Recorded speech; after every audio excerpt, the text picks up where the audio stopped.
আসেন আজকে আমরা একটা ইংরেজি একটা শব্দ লিখি। শব্দটা হচ্ছে সান। হ্যাঁ, এই সানটাকে যদি আমরা বাংলায় লিখি তাহলে কিভাবে হয়, এইভাবে হতে পারে। হ্যাঁ, এখন আমরা একটা জিনিস দেখব, এই সান, এই উচ্চারণ, এই যে সান এবং সান, এই উচ্চারণটা যদি আমরা মায়ানমারে বাস করা কোনো একজন ব্যক্তিকে যদি তার ভাষায় লিখতে বলা হয়, সে কিভাবে লিখবে আর কি। হ্যাঁ, সে লিখবে হচ্ছে এইরকম সান। হ্যাঁ, আমরা ইংরেজিতে উচ্চারণ করি সান, বাংলায় সান, যেটা এই যে শেষের এন আছে আর দন্তান্ন আছে। আরো যদি একটু ঠিক করে লিখতে বলা হয়, তারপর সে লিখবে হচ্ছে এইভাবে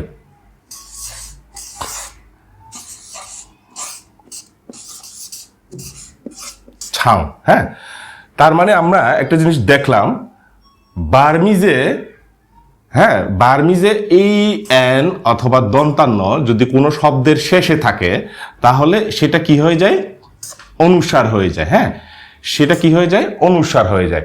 তার মানে বার্মিজে আমরা এটা নিশ্চিত হতে পারি যে কোনো শব্দের, মানে ইংরেজি কোনো শব্দে যদি এন থাকে অথবা বাংলা কোনো শব্দের শেষে যদি দন্তান্ন থাকে, তাহলে সেটা এই যে অনুস্বার হয়ে যাবে। হ্যাঁ, তারপর বার্মিজে কোনো শব্দের শেষে এই এন অথবা এই দন্তান্ন এর কোনো অস্তিত্ব নাই।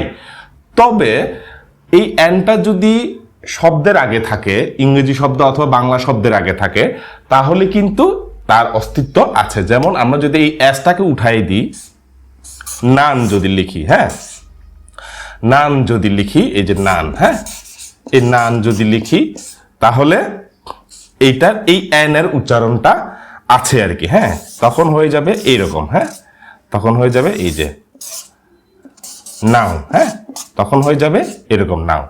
এখন আমরা উদাহরণস্বরূপ আর একটা শব্দ দেখব। যেমন আমি এখানে লিখলাম লন্ডন। এটাকে যদি আমরা বাংলায় লিখি তাহলে কিভাবে দাঁড়ায়, লন্ডন। এই যে এখানে একটা এন আছে, এখানে একটা এন আছে, তার মানে প্রথমে, তার মানে কোনো শব্দের যদি প্রথমে এন না থাকে, তারপরে শেষে অথবা মাঝখানে এন থাকে, একটু আগে আমরা যেটা দেখছিলাম, সেটা তখন কি হয়ে যাবে, সেটা হয়ে যাবে হচ্ছে এরকম। মানে এটা যদি উচ্চারণ করি তাহলে দাঁড়ায় লংডং। হ্যাঁ, অথবা অথবা এইভাবে উচ্চারণ হয় ল্যাং ড্যাং, ল্যাং ড্যাং, এইভাবেও কিন্তু উচ্চারণ হয়। তার মানে আমরা দেখতে পাচ্ছি বাংলা অথবা ইংরেজিতে শব্দের শেষে অথবা মাঝখানে এন থাকে, এই যে সিলেবলটা হচ্ছে এভাবে লন্ডন। তো লন, এই এন এর জায়গায় তাহলে কি হয়ে যাবে, এই যে অনুস্বারটা হয়ে যাবে। হ্যাঁ, এই যে অনুস্বারটা হয়ে যাবে। তার মানে বার্মিজে এই এন এর কোনো অস্তিত্ব নাই, তখন এই এন এর জায়গা কি হয়ে যাবে, অনুস্বার হয়ে যাবে আর কি। হ্যাঁ, এখন একটু আগে আমরা যেটা দেখছিলাম সান। হ্যাঁ, এই সানটাকে কিভাবে লিখেছিলাম, আমরা এইভাবে লিখেছিলাম। হ্যাঁ, সান।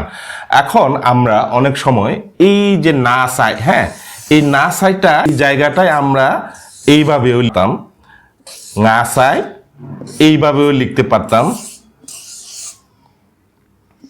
মা সাই। কারণ এই যে না সাই এবং না সাই এবং মা সাই, এই তিনটা কিন্তু বাংলা এই যে অনুসারের উচ্চারণটা হয়। হ্যাঁ, এই বাংলা এই যে অনুসারের উচ্চারণটা হয়। এখন আমরা দেখব এই না সাই কখন বসে, না সাই কখন বসে এবং মা সাই কখন বসে। হ্যাঁ, এখন আমরা এই না সাইটা কখন বসে, যদি আমরা কোনো শব্দের শেষে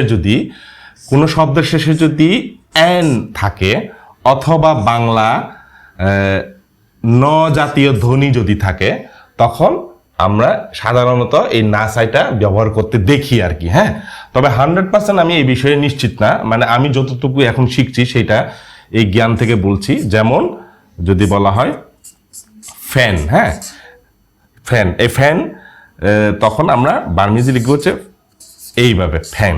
হ্যাঁ, এখন এটা গেল একটা। হ্যাঁ, এখন আমরা দেখব এই না সাইটা কেমনে লিখে।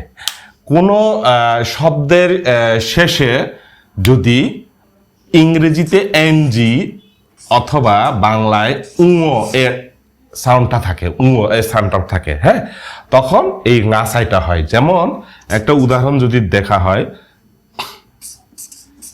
কিং, হ্যাঁ, এই কিংটাকে আমরা কিভাবে লিখতে পারি?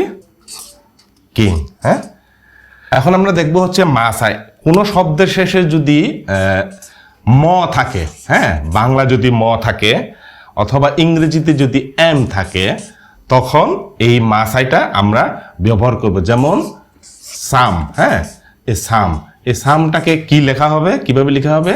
এই যে ছালুং, এই যে মাসাই, ছাম, হ্যাঁ।